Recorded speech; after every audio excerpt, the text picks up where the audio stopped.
কি বনাইছোঁ কোনে কোনে চিনি পাইছা কমেণ্ট কৰি জনাবাচোন ধুনীয়াকৈ ভাঙি লওঁ এতিয়া ঠাণ্ডা হ'ল ধুনীয়াকৈ ভাঙাৰ পিছত সানি পেলাই এইফালে দুফালে দুটাত ভৰাই থৈ দিম আৰু অলপ অলপ পানী দিব লাগিব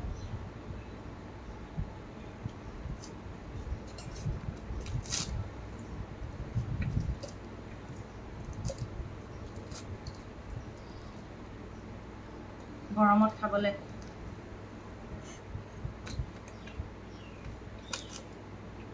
এক গামলা বনাই থৈ দিছোঁ এবাৰ কোনে কোনে খোৱা আহি যাবা কোনে কোনে চিনি পাইছা